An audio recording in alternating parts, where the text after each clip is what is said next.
오늘 형제들아 속지 말라라는 제목으로 함께 말씀 나누겠습니다. 지난번에 제가 야고보서 1장 앞에 말씀을 가지고 모든 시험을 기쁘게 여기라라는 말씀으로 함께 나눴었는데, 그 말씀에 이어서 이제 속지 말아야 될 것, 이것에 대해서 함께 말씀 나눌 건데, 우리나라에 대한 상황들에 있어서 사람들이 긍정적인 부분들보다는 되게 이제 부정적인 부분들에 많은 시각들을 가지고 있는 것 같아요. 그래서 많은 부정적인 부분들을 많이 바라보는데, 그래서 안 좋은 것, 우리나라가 안 좋은 것 중에 세계 1위를 하는 것들이 좀 많이 있습니다. 그래서 그 부분들이 참 심각하게 받아들여지는 부분들이 있는데, 그 열거를 해보면, 몇 가지만 열거를 해보면 이렇습니다. 저출산율 세계 1위, 그리고 우울증 발병 순위 1위, 자살률 세계 1위, 위암 발병률 1위. 위암은 이제 뭐 먹는 것 자체를 좀 많이 먹는다는 거죠. 네, 그럴 수 있습니다. 아니면 탄 거. 네, 1인당 쓰레기 배출량 세계 1위. 네, 신용카드 보급률과 이용률 세계 1위. 좋은 게 아닙니다. 신용카드 써보신 분들은 항상 돌려막기와 아니면 한 달을 시작할 때 없이 0으로 제로로 시작하는 분들이 굉장히 많아요. 먼저 이제 다 내고 카드를 써서 다시 또 생활하는 분들이 많은데 좋은 게 아닙니다. 노인 빈곤율 1위, 그리고 전 세계 사기 범죄 1위. 그런데 이 마지막에 얘기했던 거 어떤 분들이 처음 듣는 것 같은데, 우리나라가 계속 이렇게 이슈가 됐던 게 전세 사기, 그리고 뭐 보이스피싱, 그리고 이제 뭐 주가 조작, 뭐 이런 부분들이 계속 나오다 보니까 정치권에서도 이런 부분들을 얘기를 하는 거예요. 우리나라가 전 세계 사기 범죄 1위다. 그런데 제가 한번 자료를 찾아봤어요. 오늘 제목이 형제들아 속지 말라 이것 때문에 좀 사기, 여기에 대해서 속이는 거에 대해서 찾아보다가 보니까 이것 또한 잘못된 정보더라고요. 보니까 우리나라가 세계 사기 범죄 1위가 아니었어요. 아니었어요. 보니까 OECD 국가 중에서 사기 범죄가 가장 많은 나라가 어디냐면, 어디일 것 같아요? 아니에요. 독일이었습니다. 네. 건수로는 제일 많은 게 독일이었고요. 10만 명당 그 사기 범죄 이것을 그 범죄율로 따져서 하니까 어디가 제일 많았냐면 스웨덴이 제일 많았어요. 의외죠. 가장 행복한 나라 스웨덴인데, 네. 이걸 보니까 그런 거예요. 어떤 사람이 이렇게 좀 이렇게 거기에다가 의견들을 사족을 좀 달아놨더라고요. 보니까 범죄 통계 자체가 우리나라도 그렇지만 이 고소 고발 체계가 잘 발달된 나라일수록 이 사기 범죄가 많게 나올 수밖에 없다. 그리고 시스템이 잘 구축되어 있는 나라일수록, 그러니까 잘 사는 나라일수록 사기 범죄는 올라갈 수밖에 없다라는 그것을 적어 놓으면서, 또한 금융 기술이 발달할수록 또 스마트폰 보급률이 많을수록 이 사기에 대한 범죄자들의 접근성은 훨씬 좋아져서 오히려 이 발달된 기술 안에서 더 많은 사람들이 피해를 받고 있다라고 적혀 있더라고요. 사회가 발전하는데요. 보니까 사기 범죄가 더 이게 오히려 줄어들 것 같은데 줄어드는 게 아니라 더 많아진 그런다는 얘기죠. 사기가 뭐예요? 사기치는 게 남을 속이는 거잖아요. 남을 속이는 건데, 이 속이는 이것이 사실은 이제 인터넷 안에 돌고 있는 대한민국이 이 세계 여러 나라들 중에서 사기 범죄 1위다. 이거 사실이다, 거짓이다? 네, 거짓입니다. 우리나라 이거 1위 아닙니다. 안 좋은 거 다 하는 거 많이 1위 하고 있어서 이것까지 굳이 1위 할 필요는 없어서. 네. 그래서 그런데 이런 사실들 가운데서요, 이렇게 하나하나 부정적인 것 이리를 끄집어내서 이렇게 하면서 사탄은 끊임없이 우리를 속여서 부정적으로 또 더 우리를 더 큰 수렁으로 이렇게 빠져들게 합니다. 우리가 신앙생활을 하다 보면요, 시험 들 때가 있어요. 이 용어를 안 믿는 사람들은 뭔 말인지 몰라요. 근데 믿는 사람들은 다 한 번씩 시험에 빠져봐서요, 시험에 든다라는 말들을 아시더라고요. 네. 청소년부였으면 아마 손 들어보게 했을 것 같은데, 네, 시험에 안 드신 분 있나요? 네, 한 번도 시험에 들지 않았다? 네, 없을 거예요. 목사님들도요, 네, 시험에 듭니다. 근데 시험에 든다라는 것이 뭐냐면요, 어떤 사람이나 어떤 사건들로, 어떤 일들로 마음이 상해서 하나님을 향한 믿음이 흔들리고 있는 것, 네, 이것이 시험에 들고 있는 거예요. 찾아보니까 우리가 이 속인다, 속는다 라는 말들을 많이 하는데, 사실 이렇게 우리가 시험에 들게 만드는 것, 속여가는 그 대상이 누구냐, 그 일들을 해가는 사람이 누구냐면요, 사탄입니다.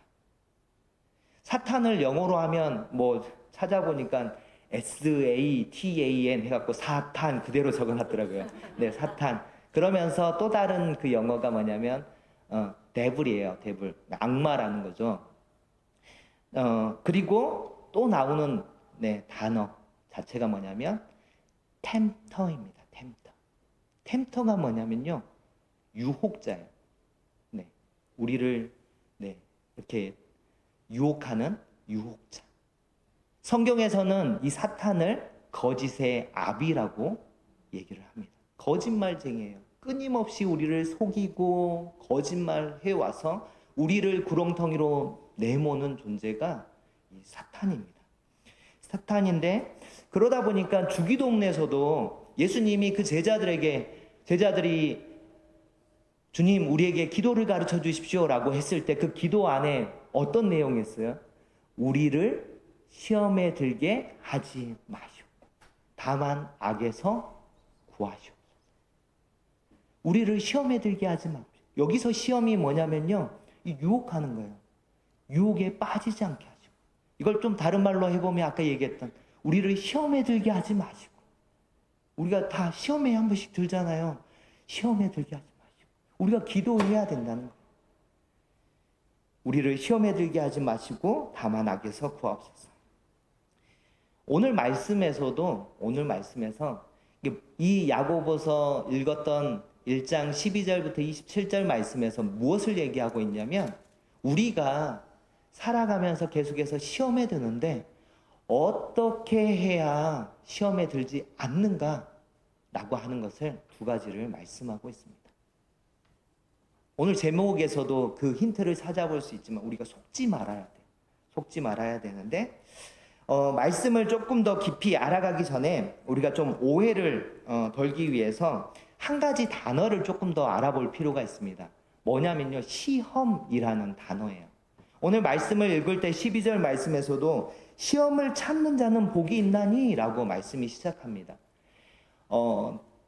이 영어 성경으로 이 시험이라는 단어, 야고보서 1장에 나오는 시험이라는 단어를 쭉 찾아보면요, 킹 제임스 버전이나 다른 몇 개의 성경들은요, 여기를 다 1절부터 27절까지 나오는 시험을 모두 다 영어 temptation, 이걸로 다 번역을 해놨어요. 그런데 NIV하고요, ESV는 이걸 구분을 했어요.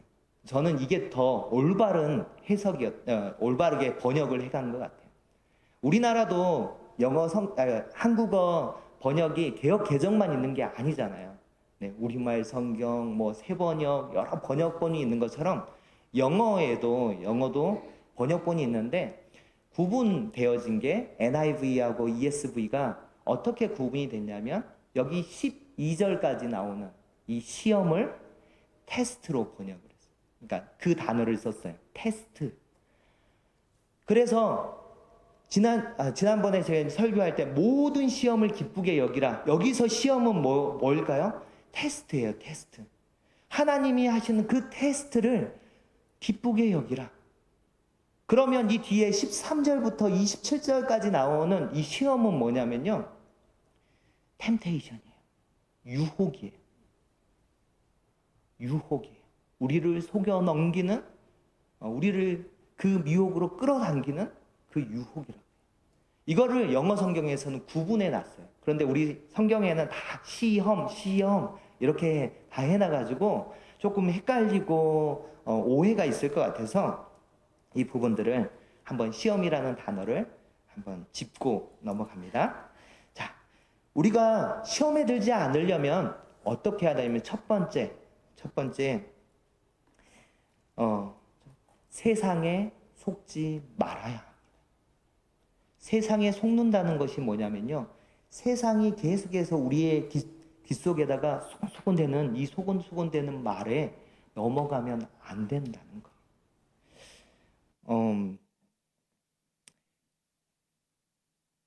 시대마다 계속해서 우리를 끌어당기는 여러 가지 유혹하는 상황들이 있고 사회 현상들이 있습니다. 제가 막 CC 간사로 이렇게 하면서 거기에는 이 산재 보험 이런 게 없어요. 그래서 종신보험을 들게 해요. 근데 종신보험을 들 때 이 보험 설계사가 저한테 살살살 해서 하나를 더 들어달라고. 하나를 더 들어달라고. 그게 이제 한창 그때 그러니까 유행했던 게 뭐냐면 펀드예요, 펀드. 펀드랑 연계가 되어서 진행되는, 그래서 적금보다는 더 이자율이 높을 거다 막 이러면서 7년만 넘겨라. 7년만 넘기면 무조건 더 많은 이율이 남을 거다 막 이러면서 해서 한 달에 10만 원씩 넣는 걸로 해서 넣었습니다. 막 이래저래 이제 막 선교사로 나가 있고 막 이러다 보니까 8년의 시간이 지났어요. 8년의 시간이 지나서 이제 돈이 필요한 거예요. 그래서 이게 7년만 넘으면 일반 적금 넣은 것보다 많이 이자를 받을 거라고 해서 이거를 딱 펀드를 딱 깨려고, 왜 돈이 필요하니까요. 이걸 딱 깨려고 딱 하니까 여러 가지 이제 네. 얼마가 나왔냐면 8년을 넣으면 10만 원씩 8년을 넣으면요. 원금 자체가 얼마냐면 960만 원이에요. 네. 이제 토요일 날 성경적 재정 세미나를 하잖아요. 이제 좀 먼저 한다고 생각하시고. 네. 원금이 960만 원이에요. 그러면 보통 적금을 4%대의 적금을 넣어 놓으면요. 8년이 지나서 찾으면 못해도 이자가 120 정도가 나옵니다. 그런데 제가 찾을 때 얼마가 됐냐면요. 원금에서 깎았어요. 마이너스 65만 원. 저는 그냥 적금을 했으면 120만 원을 더 받았을 건데 120만 원에다가 65만 원, 185만 원을 손해보고 이걸 넣은 거예요. 사기당했어요. 그런데 그때의 분위기가 어땠냐면 다들 펀드를 하는 거예요. 그러면 그냥 적금 넣어놓으면 이 물가를 못 따라간다 이러면서 막 얘기하는 거에 제가 어떻게 했을까요? 혹한 거죠. 혹하니까 그것을 없는 돈에서 매달 10만 원씩을 더 넣어서 이것을 했는데 나중에는 손해보는 거죠. 어디에서 기인한 거예요? 제 욕심에서. 나 이자보다 조금 더 받고 싶은데. 근데 저한테는 너무 큰 돈, 185만 원 되는 돈을 그냥 날렸어요. 여수에 있는 교회에서 이렇게 가르쳤던 우리 대학생인데 졸업을 하고 작년 한 8월에 취업을 하게 됐어요. 한 회사에 취업하게 됐는데 이 친구가 한 번은 전화가 와서 그런 얘기를 하는 거예요. 지금은 인턴 기간을 보내고 있는데 옆에서 계속 부모님이 거기 다니지 말라고, 그만두라고 계속 얘기를 한다는 거예요. 왜 그러냐고 하니까 돈을 너무 적게 준대요. 그때는 안 물어봤어요. 왜냐하면 인턴이니까. 네. 6개월이 지났습니다. 6개월이 지나서 이제 통화를 하게 됐어요. 통화를 하는데 하면서 얘기를 하면서 한번 물어봤어요. 이제 6개월이 지나고 인턴이 지나고 이제 얼마 받니? 그러니까 세후 이제 세금을 떼고 네, 200만 원을 받는데요. 제가 봐서는요, 많이 받는 것 같아요. 괜찮은 것 같아요. 그런데 부모들의 입장에서나 본인 입장에서는 별로 만족치가 않은 거예요. 어, 그렇게 했더라고요. 어, 올해 초에 2022년 직장인 평균 월급 통계가 나왔습니다. 얼마인 줄 아세요? 직장인들이에요. 사업자가 아닙니다. 직장인들 평균 월급이 353만 원이에요. 이런 통계청의 발표를 들으면 마음에 그렇게 어려워질 것 같아요. 남들은 평균이 난 평균도 안 되는 이 금액을 받는구나. 그런데 그 월급 정의들을 쭉 줄을 세워서 중간으로 딱 자르면 얼마일까요? 중간에 있는 딱 금액이 267만 원이에요. 친구들은 그 중에서 잘 들어간 대기업에 들어간 친구가 있고 또 아직도 열심히 공부하면서 아직 취업하지 않은 친구도 있지만 항상 비교를 할 때 누구랑 비교해요? 잘된 사람하고 비교를 해요. 비교를 딱 하는데 그 친구는 어떤 친구는 들어갈 때 280만 원을 받는데요. 어떤 친구는 300만 원을 받는데요. 근데 그 친구랑 비교할 때 나랑은 벌써 시작부터 100만 원이나 차이가 나네? 라고 하는 마음에 상처가 오는 거예요. 그리고 나서 어땠을까요? 시험에 듭니다.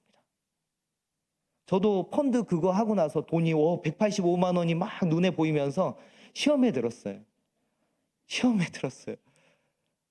왜 시험에 들까요? 왜 시험에 들까요?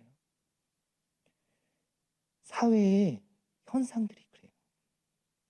시대의 흐름에 내가 맞춰가야 될 것 같고 안 그러면 내가 뒤처질 것 같고 그런데 그 상황 가운데 하다 보면 비교가 돼요. 주식을 왜 할까요? 남들 다 하니까요. 남들 다 해서 돈 벌었대요. 그러니까 막 주식에 쫙 막 가는 거예요. 다른 거 아까 저처럼 펀드 왜 해요? 돈 조금 더 받아보려고요. 가지고 있는 것보다 조금 더 욕심들이 생겨서 사실은 그것을 했지만 이 시대의 흐름 앞에 내가 속아 넘어간 거예요. 그러다 보니까 내가 그 가운데서 시험에 들게 된 거예요. 오늘 말씀에서는 13절에 뭐라고 얘기를 하냐면 사람이 시험을 받을 때에 내가 하나님께 시험을 받는다 하지 말지니 누구한테 시험 받는다고 하지 말라고요? 하나님께. 자, 아까 시험이라는 단어 아까 얘기했습니다. 여기서 13절부터는 무슨 단어라고요? 네, 템테이션이에요. 유혹이에요. 그럼 바꿔볼까요? 사람이 유혹을 받을 때에 내가 하나님께 유혹을 받는다 하지 말지. 하나님이 유혹한 거 아니래요. 뒤에 말씀을 쭉 읽어보면요. 무슨냐면 결국은 내가 욕심에 미혹되어서 넘어진 것을 누가 시험한다고 얘기를 해요? 하나님이 시험한다라고 얘기해요. 이 시대를 살아갈 때 세상 속에서는 계속 탓을 합니다. 누구 탓을 하냐면요. 이런 시대에 있어서 당연히 탓을 할 수밖에 없는 그 상황들이 있긴 해요. 그런데 그 가운데서 계속해서 시대는 이 세상은 계속해서 뭘 얘기하냐면 너에 대한 그것을 말고 남 탓을 하라고 계속해서 속삭여 와요. 왜요? 우리는 계속해서 이 시대 안에서 상대적 박탈감을 느끼거든요. 그리고 나에게 주어진 것 안에서 내가 가진 것이 있지만 그래서 가진 것에 감사하는 것이 아니라 오히려 이것이 남들보다 못하니까 무가치하다고 느끼는 거예요. 그래서 심지어 막 그러는 거죠. 나는 왜 이런 집에서 태어나가지고. 그리고 세상적인 기준으로 부모님을 판단하면서 공경하는 게 아니라 오히려 우리 부모님 왜 이럴까? 오히려 판단해버리는. 그래서 다른 사람은 다 행복해 보이는데 나는 별로 행복하지 않은 것. 이게 누가 속삭이고 있는 거냐면요. 사실이 그런 게 아니라 누가 속삭이는 거냐면 세상이 그렇게 속삭여 오는 거예요. 너 저 사람하고 비교해봐. 너 그렇게 사는 게 너 행복한 것 같니? 아니야.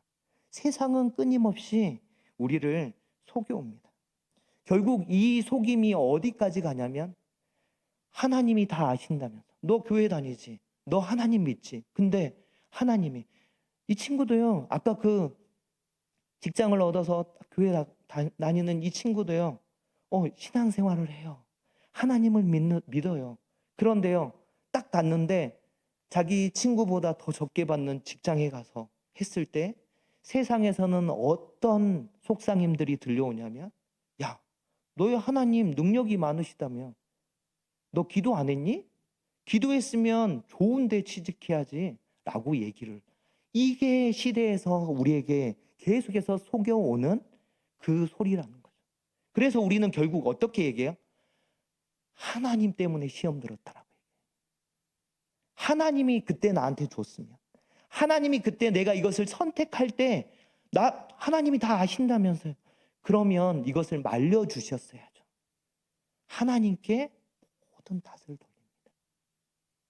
그런데 오늘 말씀에서는 뭐라고 얘기를 합니까? 16절에 내 사랑하는 형제들아 속지 말라. 예수님의 형제였던 야고보가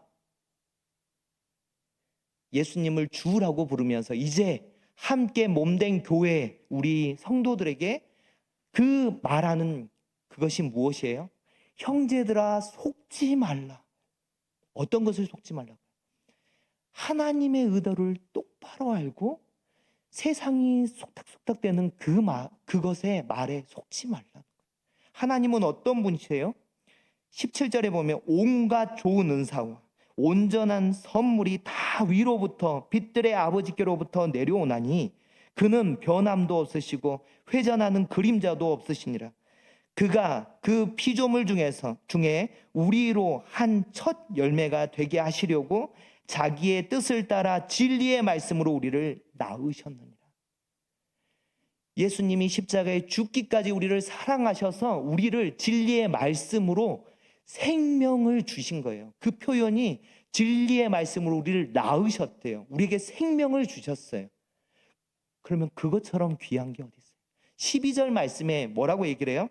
테스트에 여기는 시험을 참는 자는 복이 있대요. 어떤 복이 있다고요? 생명의 면류관. 이 생명이라는 면류관을 주신대요.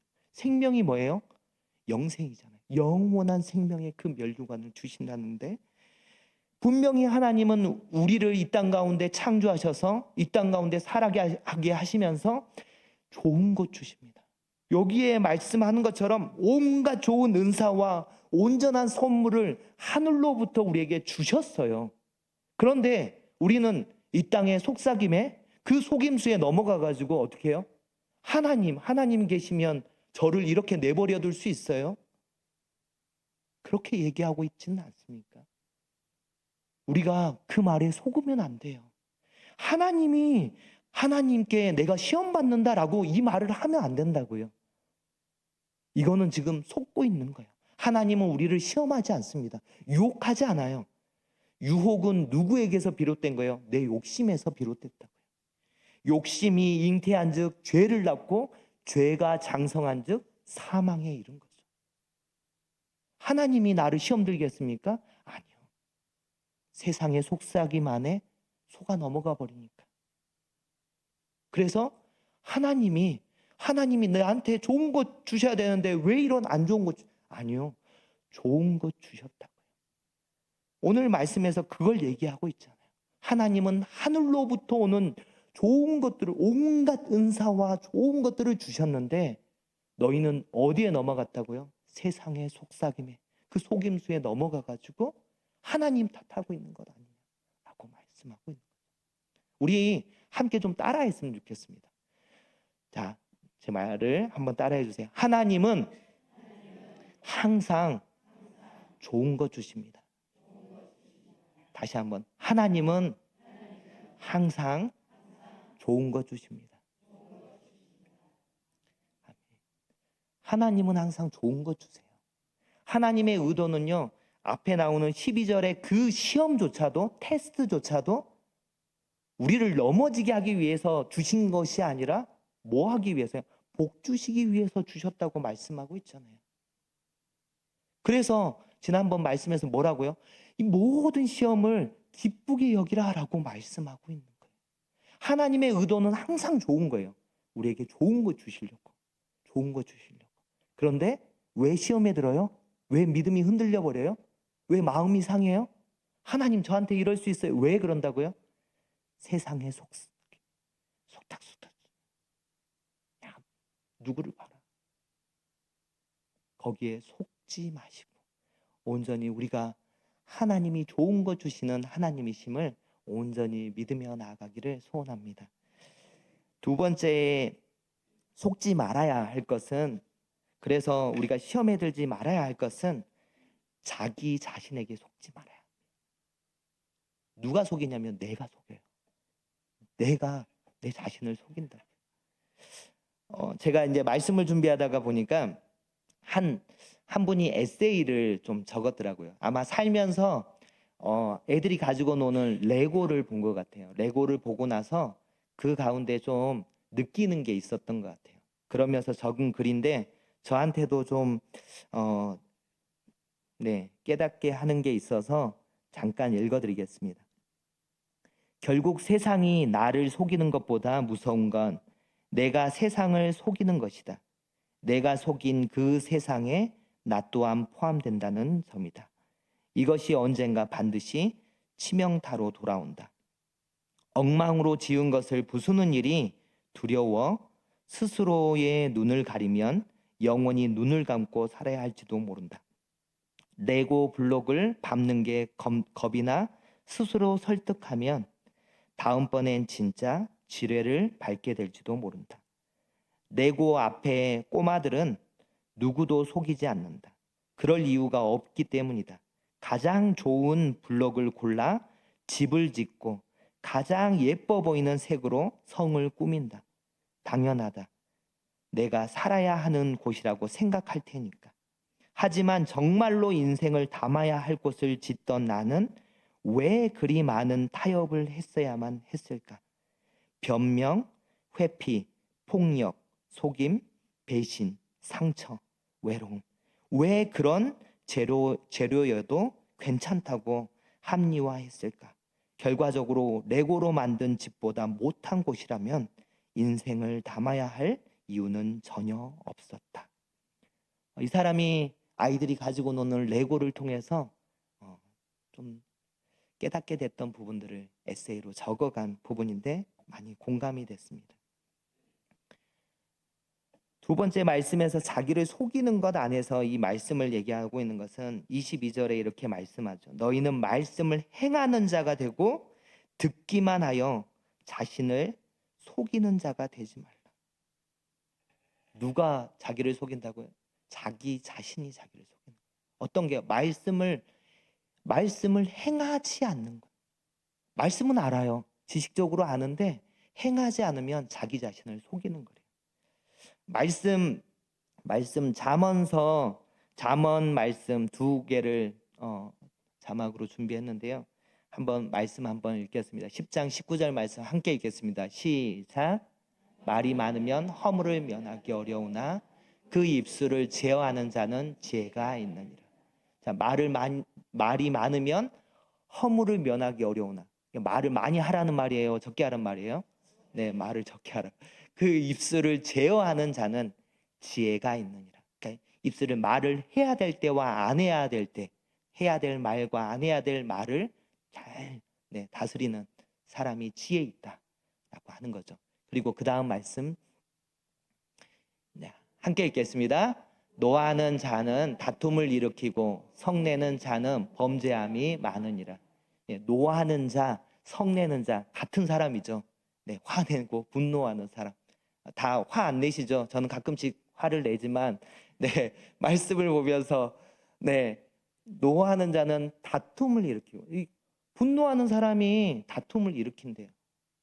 참으면 그냥 다툼이 안 일어날 수 있지만 노하는 자가 다툼을 일으키고 성내는 자가 범죄함이 많다라고 말씀합니다. 오늘 말씀에서 19절 20절 말씀에 어떻게 말씀하냐면 내 사랑하는 형제들아, 너희가 알지니 사람마다 듣기는 속히 하고 말하기는 더디하며 성내기도 더디하라. 사람이 성내는 것이 하나님의 의를 이루지 못함이라. 잠언 말씀에서 말하고 있는 이 말씀과 야고보서에서 말하고 있는 말씀이 다른 말씀이 아니에요. 같은 말씀입니다. 자, 우리가 이 말씀을 들었어요. 자, 듣고 나 알아.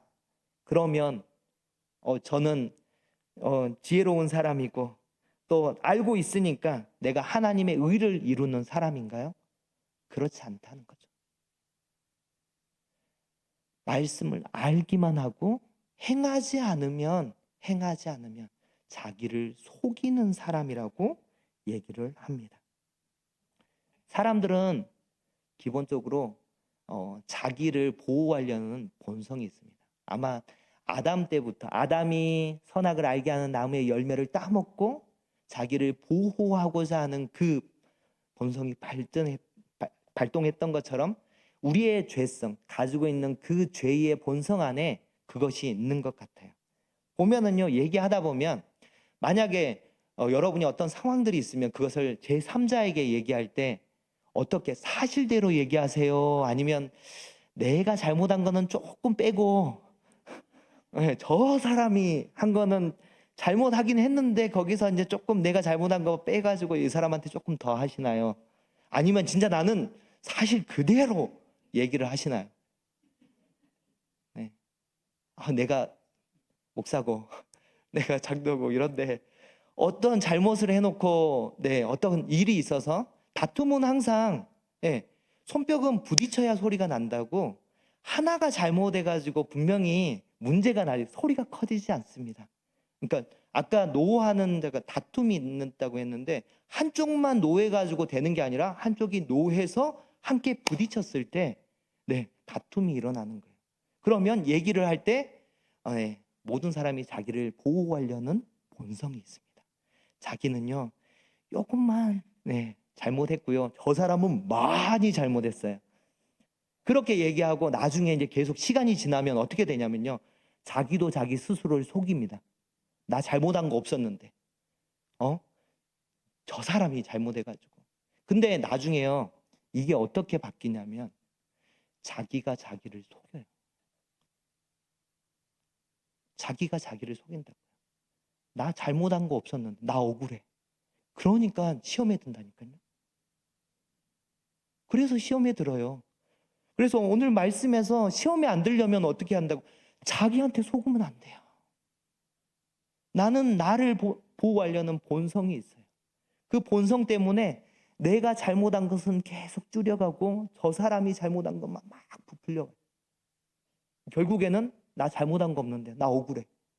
나한테 왜 이런 일이 일어나지? 나 시험 들었어. 그러니까 시험에 왜 든다고요? 자기가 자기를 속이니까. 오늘 말씀에 뭐라고 얘기를 하냐면 거울을 보고 갔는데 자기의 모습을 잊어버린 사람과 같대요. 이 사람이 자기를 속이는 사람이래요. 예수님이 말씀 가운데 비유로 어떤 말씀을 하시냐면 1만 달란트 빚진 자가 있었습니다. 이 1만 달란트 빚진 자가 그 빚진 자에게 가서 탕감받아요. 그 많이 가진 사람이 이 사람을 불쌍히 여겨서 그를 이 1만 달란트를 탕감해줘요. 엄청 기쁘게 이 사람이 돌아옵니다. 그런데 자기한테 100데나리온 빚진 자를 만나요. 그러니까 막 화를 내면서 야, 너 빚진 돈 갚아야 될 시간이 지났는데 왜 안 갚냐고 막 하면서 이 사람을 결국 때리고 감옥에 가둡니다.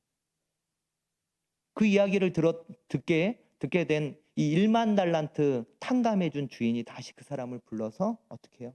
똑같이 갚아줘요. 우리 안에는요, 거울을 보면 보여요. 뭐가 보이냐면 나는 1만 달란트 탕감받은 자지. 나는 그 많은 빛을 탕감해 준 하나님의 은혜로 내가 살아가고 있는 것을 거울을 봐요. 그런데 거울에 비친 자기 모습을 시간이 지나면 잊어버리는 거예요. 언제 그랬냐는 듯 다른 사람에게는 화를 내고 있어요. 다른 사람에게는 막 과장되게 그 말들을 하고 있다는 거예요. 이게 뭐라고요? 자기가 자기를 속이는 거예요. 자기 모습을 보면 죄 많은 내 모습이 보여서 거울에 비친 나의 모습을 보고 남들을 탓할 수가 없어요. 그런데 자기가 자기를 속이니까 어떻게 해요? 남들 잘못한 것만 보이는 거예요. 오늘 말씀에서 끝에 이렇게 말씀합니다.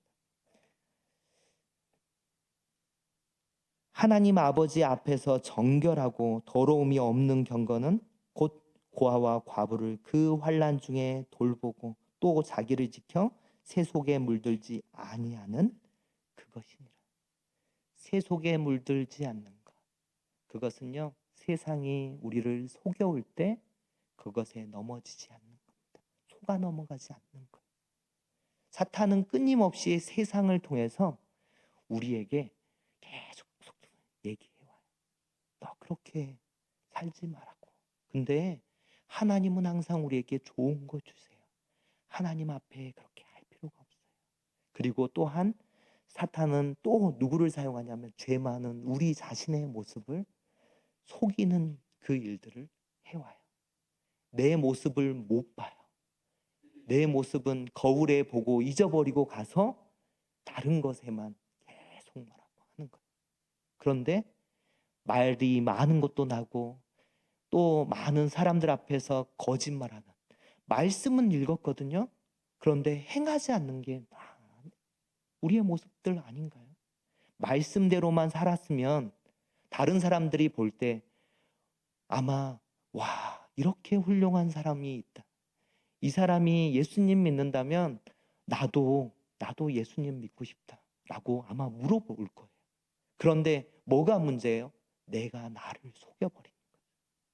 그러니까 말씀대로 행함이 없는 그 모습 안에서 스스로 속여가는 모습들 때문에 누구도 시험에 드는 거예요. 옆에 안 믿는 사람들도 시험에 드는 거예요. 저 사람이 교회에 다닌다고? 오늘 말씀을 통해서 형제들아, 속지 말라.